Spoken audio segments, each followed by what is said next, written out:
Good morning students. Welcome to the second part of cell chapter. आज हम cell का second part chapter का second part पढ़ रहे हैं. फर्स्ट पार्ट में हमने साइटोप्लाज्म तक कंप्लीट किया था. तो अब सेकंड पार्ट में हम लोग न्यूक्लियस से स्टार्ट कर रहे हैं. तो सबसे पहले what is nucleus? It is an important component of the living cell. ये लिविंग सेल का इम्पॉर्टेंट कंपोनेंट होता है और जनरली स्फेरिकल और डेंस, ग्रैनुलर, दानेदार और कहाँ लोकेटेड होता है? Centre of the cell. It can be stain and observe easily with the help of a microscope. और इसे स्टेन करके इजीली हम माइक्रोस्कोप के थ्रू स्टडी कर सकते हैं. एक न्यूक्लियस के कितने पार्ट होते हैं, अब हम उनके बारे में पढ़ेंगे. सबसे पहले आपको एक्सप्लेन करेंगे nuclear membrane. Nucleus is separated from cytoplasm. Nucleus और साइटोप्लाज्म को अलग करती है न्यूक्लियर मेम्ब्रेन, क्योंकि हमने अभी बताया कि न्यूक्लियस कहाँ लोकेटेड होता है? सेल के सेंटर में लोकेटेड होता है. तो साइटोप्लाज्म और न्यूक्लियस जो है उसके बीच में एक मेम्ब्रेन होती है, न्यूक्लियस को चारों तरफ से जो बाउंड करती है, उसे हम क्या बोलते हैं? न्यूक्लियर मेम्ब्रेन बोलते हैं. Several pores are present on the membrane called nuclear pores.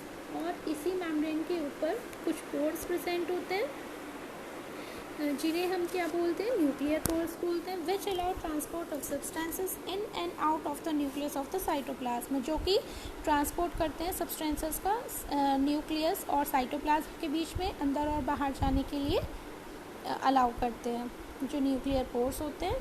फिर आपका आता है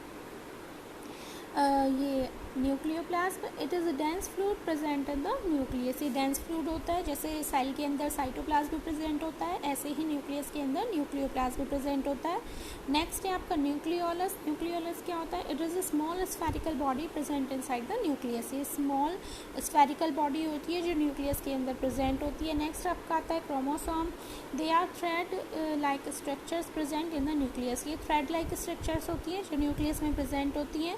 दे can be seen only when the cell division, जब भी सेल डिवाइड्स होती है तभी हमें ये दिखाई देती हैं. अदरवाइज ये डिकंडेंस्ड फॉर्म में मिलती हैं, जिसे हम क्रोमेटिन बोलते हैं. और नंबर ऑफ क्रोमोसोम्स जो होते हैं वो स्पेसिफिक होते हैं स्पेसिफिक ऑर्गेनिज्म के लिए. और क्रोमोसोम्स के ऊपर जीन्स भी प्रेजेंट होते हैं जिन्हें हम हेरिडिटरी यूनिट बोलते हैं. Hereditary unit means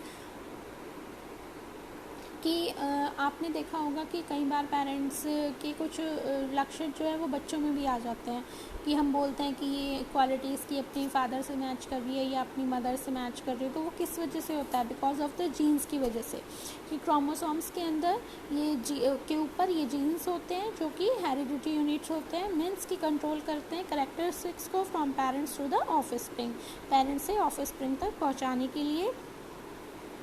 Certain characteristics which we acquire from our father and mother are carried by these genes. की कुछ characteristics जो हमारी मदर और फादर की हमारे अंदर मिलती है वो इन्हीं जीन्स की वजह से मिलती है. तो जीन्स में जो मैसेज कंटेन होते हैं वो किस फॉर्म में होते हैं? जेनेटिक कोड में फॉर्म होते हैं. ठीक है. फंक्शंस क्या है? Nucleus brings about cell division. एक तो जो न्यूक्लियस होता है उसमें सेल डिवीज़न होता है. न्यूक्लियस की वजह से सेल डिवीज़न होता है. It is responsible for transmission of hereditary material, और रिस्पॉन्सिबल होता है ट्रांसमिशन करने के लिए हेरिडिटरी मटेरियल का from one generation to other generation. और ये एक कंट्रोल सेंटर की तरह भी वर्क करता है. सारी सेल्स की एक्टिविटीज़ को कंट्रोल करने का वर्क करता है, जो आपका ये न्यूक्लियस होता है. नेक्स्ट आपका टॉपिक आता है prokaryotic cell. Differences between prokaryotic cell and eukaryotic cells. Prokaryotic cells और यूकैरियोटिक सेल्स में क्या डिफरेंस होता है? प्रोकैरियोटिक सेल्स क्या होती है? Nucleus in bacterial cell is not well organised. देखिए जो आपके प्रोकैरियोटिक सेल्स के एग्जांपल हैं वो ब्लू ग्रीन एल्गी और बैक्टीरिया होते हैं. बाकी सभी ऑर्गेनिज्म जो हैं वो यूकैरियोटिक सेल्स में मिलते हैं.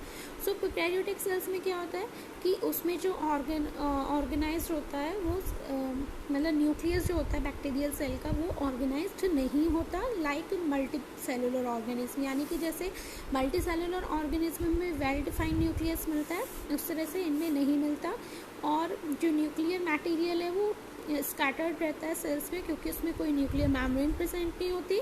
This cell does not have any well differentiated cell organelles. और उनमें कोई भी well differentiated cell organelles present नहीं होते, मतलब प्रेजेंट होते हैं, वेल डिफरेंशिएटेड नहीं होते.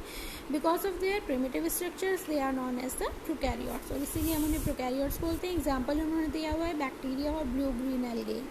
और eukaryotic cells multi cellular organism जिसमें हम लोग भी आते हैं, have cells well organized nucleus and other well organized cell organelles.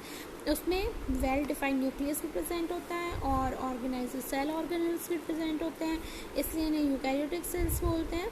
और उन ऑर्गेनिज्म को जिनमें यूकैरियोटिक सेल्स मिलती है उन्हें यूकैरियोट्स बोलते हैं। अब सेल ऑर्गेनल्स क्या होते हैं? सबसे पहले आपका आता है mitochondria.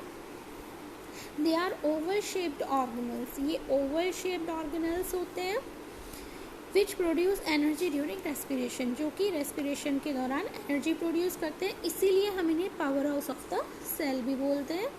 They are present both in animal cell and the plant cell, और ये एनिमल सेल और प्लांट सेल दोनों में ही प्रेजेंट होते हैं। नेक्स्ट आपका आता है एंडोप्लाज्मिक रेटिकुलम। एंडोप्लाज्मिक रेटिकुलम क्या होता है? They are tube like structures that extend from nuclear membrane to the cell membrane. ये ट्यूब लाइक स्ट्रक्चर्स होती हैं जो कि न्यूक्लियर मेम्ब्रेन से सेल मेम्ब्रेन तक एक्सटेंडेड रहती हैं। They help in transportation of substances within the cell, और ये सेल के अंदर ट्रांसपोर्टेशन का वर्क करती हैं। नेक्स्ट आपका आता है ribosomes. They are small granular organelles which help in the protein synthesis. ये स्मॉल ग्रैनुलर स्ट्रक्चर्स होती हैं जो कि प्रोटीन सिंथेसिस में हेल्प करती हैं, और क्योंकि ये प्रोटीन सिंथेसिस करती है इसलिए हम इन्हें प्रोटीन फैक्ट्रीज भी बोलते हैं। They are found free in surface of cytoplasm और located on the endoplasmic reticulum. या तो ये फ्रीली हमें मिलेंगी साइटोप्लाज्म के अंदर, या फिर ये लोकेटेड होती है एंडोप्लाज्मिक रेटिकुलम पर। नेक्स्ट आपका आता है Golgi bodies. They are the organelles which perform secretory functions. ये वो ऑर्गेनल्स हैं जो सिक्रेटरी फंक्शंस परफॉर्म करते हैं and are found only in the animal cell, और ये सिर्फ एनिमल सेल्स में ही प्रेजेंट होते हैं।